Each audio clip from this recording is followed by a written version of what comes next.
안녕하세요. 광화문교회 유성훈 목사입니다.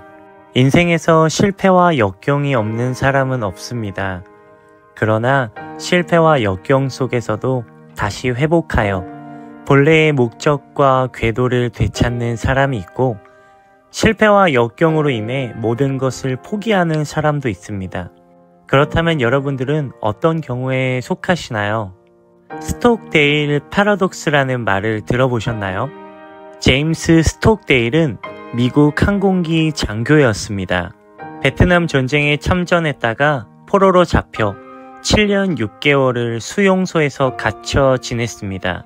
7년이 넘는 시간 동안 그와 함께 수감된 동료들은 심리적 공포에 시달리며 죽음을 맞이하였으나 스톡데일은 마지막까지 견디며 결국 석방되었습니다. 사람들은 스톡데일에게 질문했습니다. 베트남 수용소에서 견디지 못하고 죽은 사람들은 어떤 사람들이었습니까? 이때 스톡데일은 이렇게 대답했습니다. 그 사람들은 낙관주의자들이었습니다. 크리스마스 때까지는 나갈 거야 라고 말하던 사람들은 크리스마스가 지나가면 상심하여 소망을 잃고 죽었습니다. 즉, 막연한 낙관주의로 근거 없이 석방을 희망하고 있던 사람들은 7년의 시간을 견디지 못했습니다. 이들에게는 희망만 있고 냉철한 현실 직시가 없었습니다.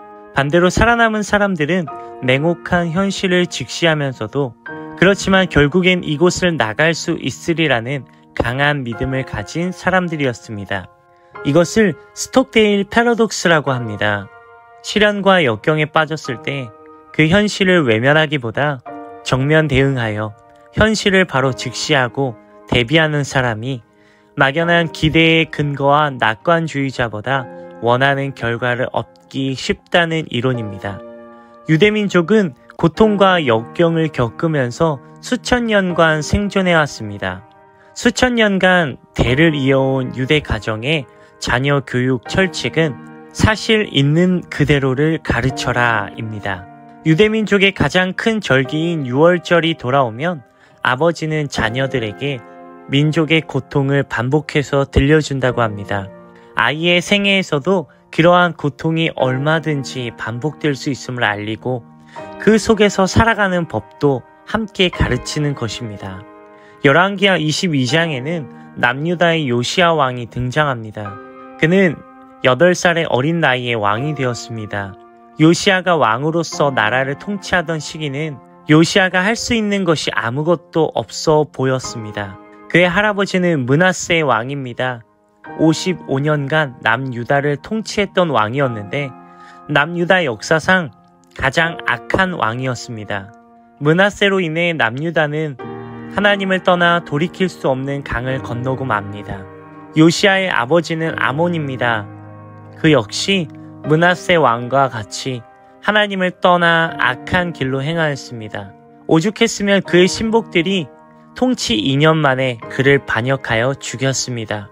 요시야의 할아버지와 요시야의 아버지가 나라를 망쳐놨습니다. 요시야가 할 수 있는 것은 없습니다. 더욱이 그는 너무 어립니다. 할아버지와 아버지 탓을 하며 자신의 나이와 능력을 탓하며 아무것도 하지 않아도 그를 비난할 사람은 아무도 없습니다.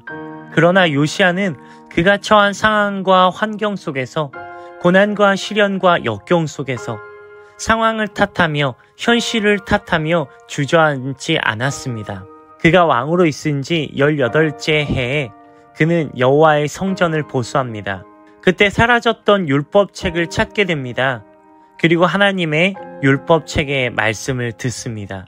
이때 요시야의 반응은 이렇습니다. 왕이 율법책의 말을 듣자 곧 그의 옷을 찢으니라. 하나님의 말씀을 들었습니다. 그동안 남유다는 하나님 없이 살았습니다. 하나님의 말씀 없이 살았습니다. 하나님을 떠난 채 죄악 속에서 살아왔습니다.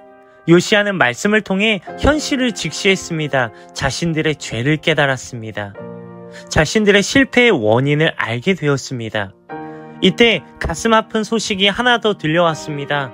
하나님께서 남유다를 멸하시겠다는 선포였습니다.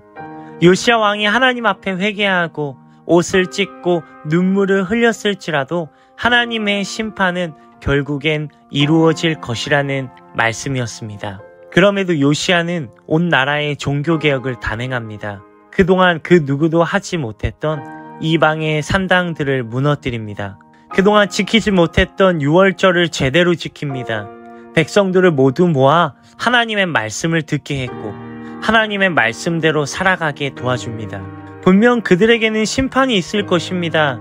그럼에도 요시야는 상황을 탓하고 환경을 탓하며 주저앉지 않았습니다. 오늘 자신이 할 수 있는 것을 해냅니다.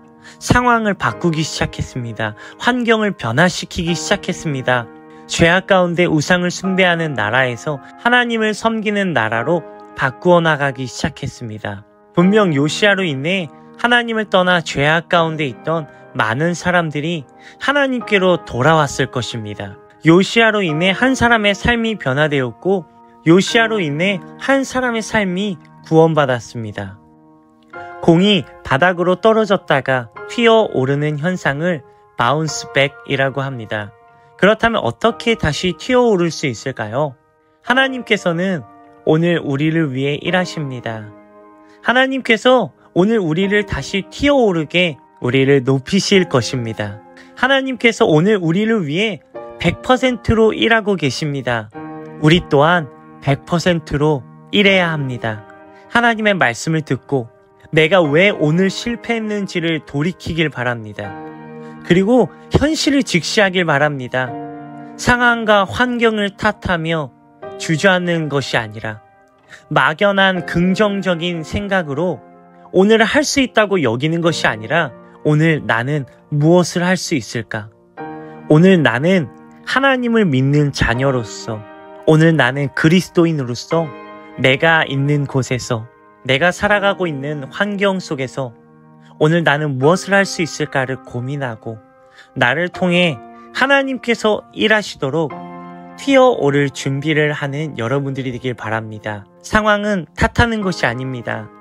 상황은 변화시키는 것입니다. 반짝반짝 빛나는 여러분들을 통해 여러분들의 상황과 환경이 변하고 여러분들이 거하는 모든 곳이 하나님의 그 뜻 안에서 아름답게 변화되기를 예수님의 이름으로 축원합니다.